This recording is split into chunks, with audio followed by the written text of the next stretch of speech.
Milhares de pessoas estão continuamente expostas a uma série de agentes químicos em seu local de trabalho, sem terem a menor consciência desse fato.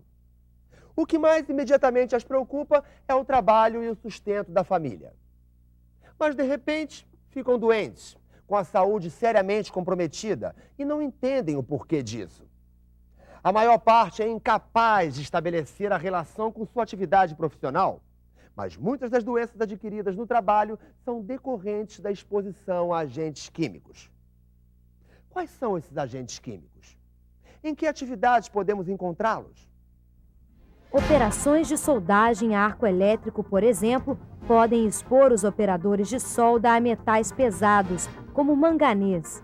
O trabalho em tanques de galvanoplastia pode expor ao cromo, outro metal pesado. Esses tipos de contaminantes são chamados de fumos. Operações de mineração, escavação, indústrias cerâmicas e do vidro podem expor o trabalhador à poeira de sílica livre cristalizada. Na construção civil, por exemplo, pode ocorrer a exposição a fibras, como as de amianto.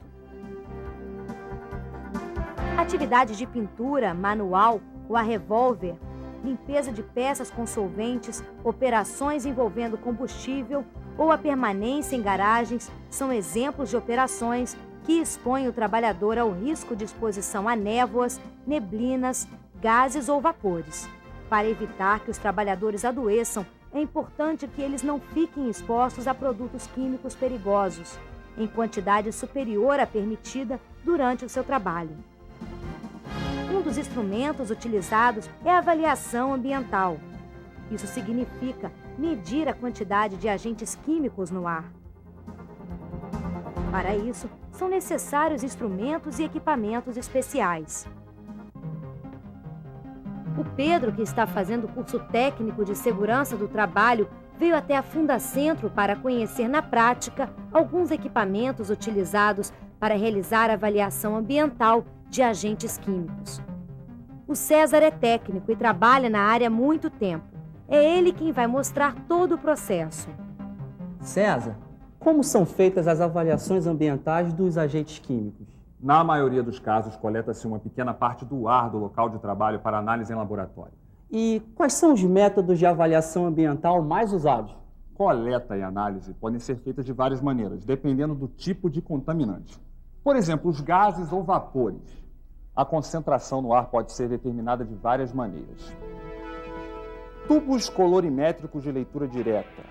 Coleta em tubos adsorventes ou de carvão ativado para uma posterior análise laboratorial. Equipamentos eletrônicos de leitura direta.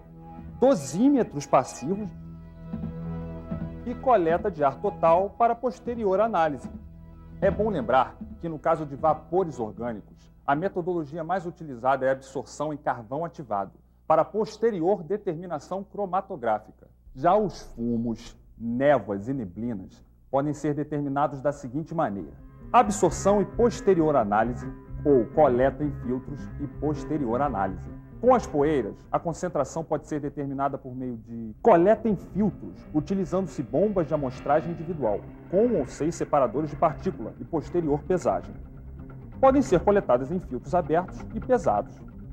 Então precisamos de todos esses equipamentos para avaliar os agentes químicos. Correto. Em locais fechados, como minerações subterrâneas ou tubulões, um dos riscos mais imediatos é o de explosões. Para que os trabalhadores sejam avisados do perigo antes que seja tarde demais, são utilizados equipamentos chamados de explosímetros. Eles medem uma porcentagem do limite inferior de explosividade e fazem soar um alarme quando a quantidade de gás ultrapassa o limite seguro. Essa eu conheço. É a bomba de aspiração manual, que serve para bombear o ar através de tubos colorimétricos. O ar passa através dele, fazendo com que o recheio do tubo mude de cor, caso o ar esteja contaminado. Esse método é usado para determinar a concentração de gases ou de vapores nos locais de trabalho. Isso mesmo. Mas antes de se fazer a avaliação, é necessário testar a estanqueidade da bomba. Faça assim. Aperte a bomba até o fim. Coloque o tubo sem quebrar as extremidades. Meça a distância entre as extremidades da bomba. Aguarde 20 minutos e meça novamente. Se as medidas não se alterarem, continue com o trabalho. Caso contrário, fique de olho na bomba, ela pode estar com vazamento. É bom lembrar que para cada contaminante existe um tubo específico. Esse tubo, por exemplo, é utilizado para medir no ar a quantidade de álcool etílico. O álcool comum. E a avaliação é simples. Leia a carta do tubo para saber o número de bombadas que deve dar e qual o parâmetro de leitura. Quebre as extremidades do tubo.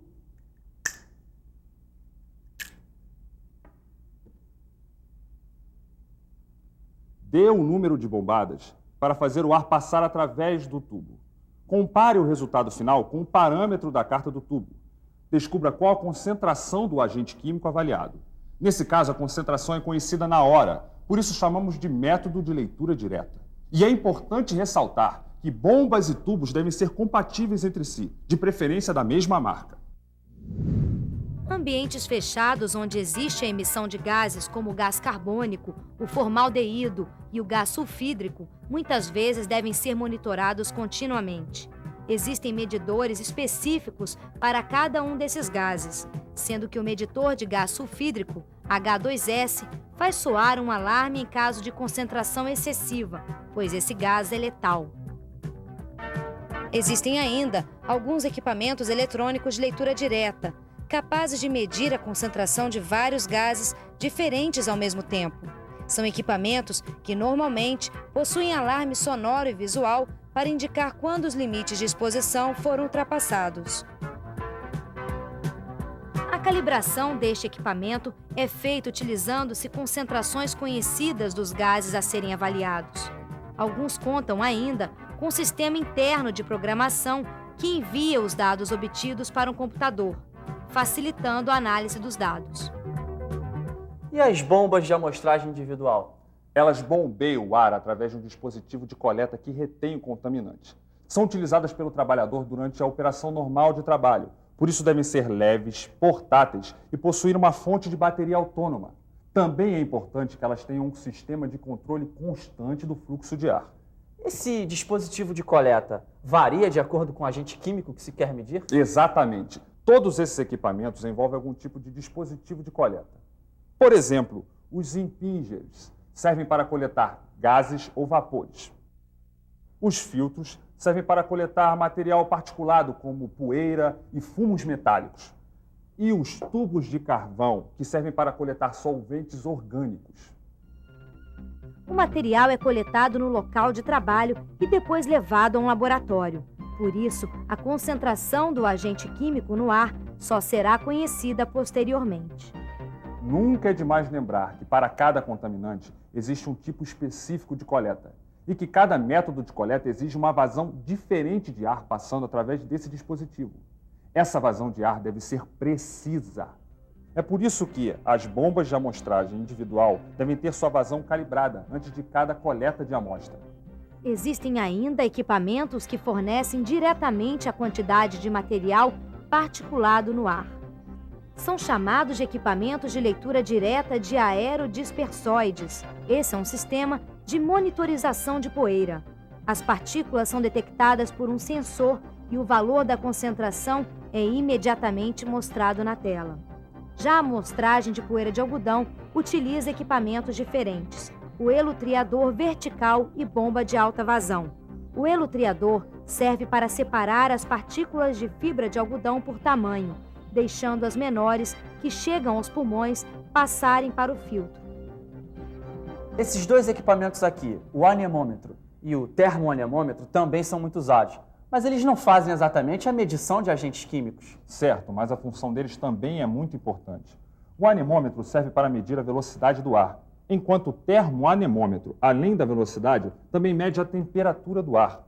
Os anemômetros e termoanemômetros são utilizados para medir a velocidade do ar em captores de sistema de ventilação local exaustora, como a nossa capela aqui. A medição deve ser feita na face dos captores, como estou mostrando. Os dados obtidos devem ser comparados aos dados de projeto, para se verificar se a eficiência dos captores está adequada. É importante lembrar, antes de se adquirir um equipamento, é necessário estudar bem quais os agentes se deseja avaliar, para que se escolha o equipamento mais apropriado. E mais, para que a avaliação seja correta, é necessário seguir as regras e observar as orientações do fabricante. Deve-se guardar o equipamento em local seguro, longe de agentes agressivos.